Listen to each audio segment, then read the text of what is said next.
যা 26শে এপ্রিল আহ্বান করা হয়েছে, এ নিয়ে ইতিমধ্যে আপনারা অনেকেই বিভ্রান্ত হচ্ছেন, বিভ্রান্ত ছড়ানো হয়েছে। আপনারা জানেন যে গত 10 April all India Muslim personal law বোর্ডের স্পোক পার্সন কলকাতায় এসেছিলেন এবং তার 3 দিন আগে আমাকে চিঠি দিয়ে জানানো হয়েছিল যে আপনি যেহেতু ল বোর্ডের মেম্বার ওই মিটিংয়ে আসুন, এবং ল বোর্ডের মেম্বারদের পাশাপাশি বিভিন্ন মুসলিম সংগঠনের যারা দায়িত্বশীল তাদেরকেও ডাকা হয়েছিল। সেখানে কারি ফজলুর রহমান সাহেবকে কনভেনার করা হলো, আর আমরা সবাই যারা আপনারা উপস্থিত আছি এর ভিতরে বেশিরভাগ আমাদের সবাইকে জয়েন্ট কনভেনার করা হলো। যেহেতু কারি সাহেব বৃদ্ধ মানুষ, কাজটা আমাদের করতে হবে এবং সেখানেই মিটিংয়ে সিদ্ধান্ত হয় যে 26শে এপ্রিল ব্রিগেডে একটা মহাসমাবেশ হবে। অল ইন্ডিয়া মুসলিম পার্সোনাল ল বোর্ড দেশের প্রত্যেকটি বড় বড় শহরে সমাবেশ করার সিদ্ধান্ত নিয়েছে।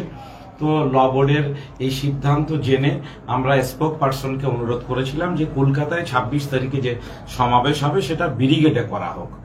উনি সিদ্ধান্ত নিলেন এবং আমাদের সামনে মিডিয়াকে ডেকে ঘোষণাও করলেন। আলহামদুলিল্লাহ, তার পরের দিন থেকে আমরা গোটা রাজ্য জুড়ে প্রচেষ্টা শুরু করেছি, প্রচেষ্টা চলছে। হাজার হাজার গাড়ি মানুষ ভাড়া করেছেন, বিভিন্ন জায়গায় হাজার হাজার মানুষ আসার জন্য তারা তৈরি হয়েছেন। আজকে হঠাৎ করে প্রোগ্রাম করতে গিয়ে মাগরিবের আগে একটা ভিডিও পেলাম, সেখানে কারি সাহেব আর কারি সাহেবের ছেলে দুজনে ভিডিওতে দেখা যাচ্ছে। তারা বলছেন, কারি ফজলুর রহমান সাহেব আর তার ছেলের নাম আমি জানি না, তো দুজন মিলে বসে আছেন। কারি সাহেব সেখানে বলছেন যে 26 তারিখের প্রোগ্রামটা করা হবে না, এটা আমি बोर्डर सदर साहब के बोली थी जे बांग्ला का हालत बहुत खराब है, इसलिए प्रोग्राम नहीं होगा। किन्तु आमरा देखছি যে বাংলার অবস্থা আলহামদুলিল্লাহ যথেষ্ট ভালো এবং কোথাও কোনো রকম অপ্রীতিকর ঘটনা ঘটছে না। সারা রাজ্যে হাজার হাজার মানুষ তারা প্রতিবাদ করছে।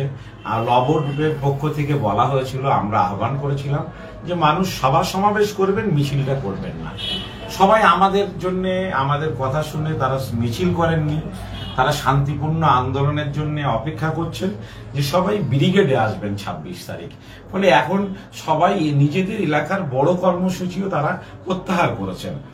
সেই এখন কারি সাহেবের এই যে নিজের ব্যক্তিগত সিদ্ধান্ত কোনো কনভেনার কোনো কমিটিকে না জানিয়ে, আমরা যারা মুসলিম পার্সোনাল ল বোর্ডের সদস্য আমাদের জানাননি। সেদিন স্পোক পার্সনের উপস্থিতিতে এই সমস্ত ভাইদের যাদেরকে জয়েন্ট কনভেনার করা হয়েছিল আমাদের কাউকে জানানো হয়নি। উনি এককভাবে সিদ্ধান্ত নেবেন ঘরে বসে, ওনাকে তো কোনোদিন সবার জন্য কোথাও যেতেও হয়নি। আমরা পারমিশনের জন্য মিথ্যা রটনা করা হচ্ছে। পারমিশনের জন্য আমরা আর্মি হেডকোয়ার্টারে গিয়েছি, আর্মি হেডকোয়ার্টার থেকে বলা হচ্ছে যে 26 তারিখের ব্রিগেড খালি আছে। এই চিঠিটা এইটা নিয়ে যান, ফরম্যাটটা আপনারা কোর্ট থেকে এপিডেভিট করে নিয়ে আসুন আর চিঠি দিন। আমরা চিঠি নিয়ে এসেছি, কোর্ট থেকে এপিডেভিট করে সেটা আমরা আর্মি হেডকোয়ার্টারে জমা দিয়েছি।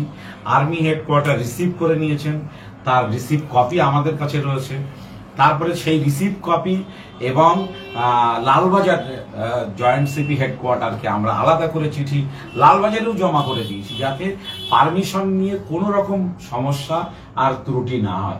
অথচ কোনো সমস্যার পরোয়া না করে, কারো সাথে আলোচনা না করে কারি সাহেব আর কারি সাহেবের ছেলে দুজন মিলে বসে ভিডিও বার্তা জারি করে দেবেন, এটা আমি মনে করছি যে এই কাজের যে দায়িত্ব, এই দায়িত্বের সঙ্গে বিশ্বাসঘাতকতা করা হয়েছে।